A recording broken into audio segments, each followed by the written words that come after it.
No one would have believed, in the last years of the 19th century, that human affairs were being watched from the timeless worlds of space. No one could have dreamed we were being scrutinized as someone with a microscope studies creatures that swarm and multiply in a drop of water. Few men even considered the possibility of life on other planets.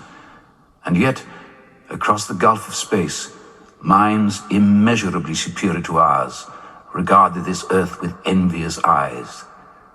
And slowly and surely, they drew their plans against us.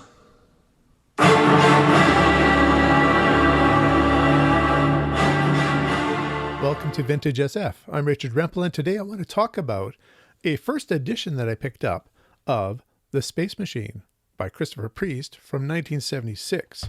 This is a US first edition. And you can see down there, it says right in there in the middle, first edition. And also I want you to note that it's dedicated to H.G. Wells. I have really enjoyed reading Christopher Priest novels and stories. Previous to this, I've read his first novel, Indoctrinaire. I've read Inverted World. And I've read The Prestige. You can find videos about all those books on my channel. I'll put some links in the description below. But today, I want to talk about, I guess this would be the fourth book of Christopher Priest that I've read. With that dedication, you might have guessed that this is an homage to H.G. Wells. It is. It's a little bit of The Time Machine and a lot of The War of the Worlds. Now, I actually went back to look at these books. I just read the beginning of this book because that's what would have applied to The Space Machine, and I read all of The War of the Worlds again. Before we even get into Space Machine, I'll just say it really is worth your time to go back to the real vintage SF of the 1800s, late 1800s by H.G. Wells. Talk about a man ahead of his time.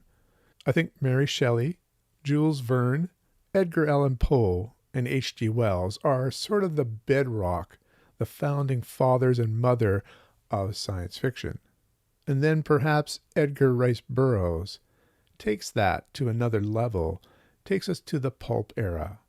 But let's get back to The Space Machine. You may not have noticed, but it's actually called The Space Machine, a Scientific Romance, which is the wording that was used for science fiction novels prior to that term science fiction coming to be. The novel assumes that H.G. Wells' novels, The Time Machine and The War of the Worlds, happen in the same reality. Our protagonists are Edward Turnbull and Amelia Fitzgibbon. They're both young adults in their early 20s, and they're both curious about the new scientific progress of the late 1800s. This is Turnbull's account of what has happened. Amelia is a lab assistant for the scientist within the time machine, the time traveler. Through a bit of misadventure, she and Edward take the time machine, but they break it. And during the time that they try to fix it, they are flung not only through time, but through space. Once they've left the time machine, it automatically returns back, and it's returned in its original condition. Our time traveler from the time machine isn't aware that they've left. He just knows that his lab assistant seems to have gone missing. Edward and Amelia have now ended up on Mars. It reminded me of some of those planetary stories from Edgar Rice Burroughs.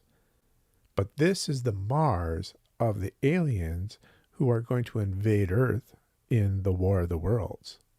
A large chunk of this novel takes place on Mars. What kind of society is there? Why are there human-like people enslaved? Can there be a rebellion? How will they stop the Martians from taking over the Earth? Priest extrapolates from the aliens that are known in the War of the Worlds. There's a disturbing aspect of them that sometimes people seem to ignore, that they rely on blood for nutrition, blood of humans. We also look at the vegetation that is described in the War of the Worlds. Vegetation that's planted on Earth that is red in color. On Mars, we look at the canals and the vegetation around the canals. For those of you who want to read this book for yourself, I don't want to go into what happens on Mars. This is Priest creating and extrapolating from what is known from Wells's work. And of course, somehow this is going to end up back on Earth with the invasion. Priest weaves a story that is within the structure of H.G. Wells. He does a great job of mimicking the storytelling of the late 1800s. But his story is longer than The War of the Worlds and The Time Machine combined. Is the length worth it? I'm not so sure.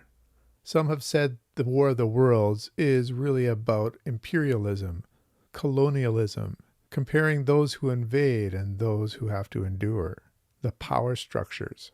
And of course, the tables are turned on the English Empire at that time with War of the Worlds and The Space Machine as well. So The Space Machine is a throwback to the books of the 1800s, the late 1800s specifically. It's a first-person narrative of a Victorian gentleman. At times, it seems like things take too long to get to the point. And then there was the narrator's pursuit of love with the one woman who was with him on Mars. Sometimes this felt like an old story in some of the worst ways. I really didn't feel in touch with the protagonists. Now, I've loved the last 3 novels I've read by Christopher Priest, and so I was a little bit disappointed with this one. This was somewhat of a paint-by-number effort versus some of the wildly original paintings he has for his other books. It works as an homage, a marrying of The Time Machine and The War of the Worlds, filling in gaps and making this a larger story. I'm just not sure it really needs to be a larger story, and I wasn't as invested, as I said, in the characters as I might have been. So I give it 7 out of 10, and that 7 really comprises itself of the attention to detail of H.G. Wells' story, and also for his Mars structure, the Mars planet and its story. I'd love to hear if you think differently. Now, 3 out of 4 Christopher Priest books that I've read are just spectacular, ones that I would reread. So I'm not down on Priest. I want to read more of his work over the next year. But how about you? Have you read The Space Machine? What are your thoughts? Let me know in the comments below. Until next time, keep reading.